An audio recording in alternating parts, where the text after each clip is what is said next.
SNX Marathi, Siddheshwar news express, सत्यासाठी SNX सोबत.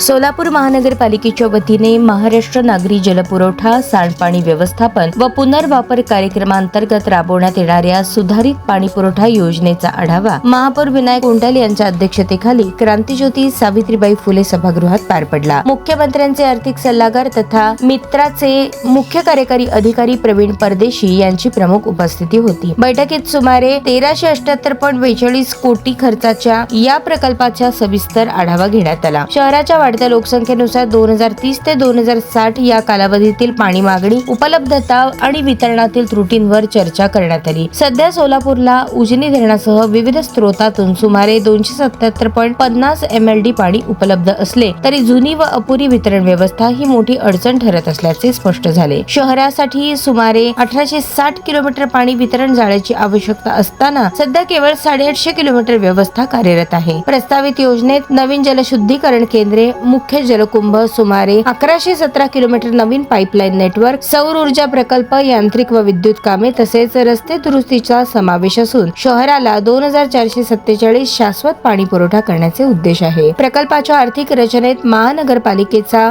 25%, केंद्र शासनाचा 25% आणि जागतिक बँकेचा 50% निधी प्रस्तावित आहे. तसेच BOT मॉडेलद्वारे खासगी गुंतवणूक आकर्षित करण्यासोबतच महानगरपालिकेच्या बॉन्डद्वारे निधी उभारण्याचाही पर्याय विचाराधीन आहे. महत्त्वाचे म्हणजे नवीन कर लावण्याऐवजी सध्या असलेली सुमारे 75% कर वसुली वाढवून 95% पर्यंत नेण्यावर भर देण्यात येणार आहे. प्रकल्पाचे प्रत्यक्ष काम येत्या 2-3 महिन्यात सुरू करण्याचे नियोजन असून प्रशासकीय व तांत्रिक प्रक्रिया वेगाने पूर्ण केल्या जाणार आहेत. महापौर विनायक कोंडाल म्हणाले, हा प्रकल्प सोलापूरच्या दीर्घकालीन पाणी समस्येवर कायमस्वरूपी उपाय ठरेल. नागरिकांना स्वच्छ, पुरेसा आणि नियमित पाणी पुरवठा देण्यासाठी महानगरपालिका कटिबद्ध आहे. बैठकीस उपमहापौर ज्ञानेश्वरी देवकर, सभागृह नेते नरेंद्र काळे, स्थायी समिती सभापती रंजिता चाकोते, आयुक्त डॉ. सचिन ओंबासे, अतिरिक्त आयुक्त संदीप कारंजे यांच्यासह संबंधित अधिकारी उपस्थित होते.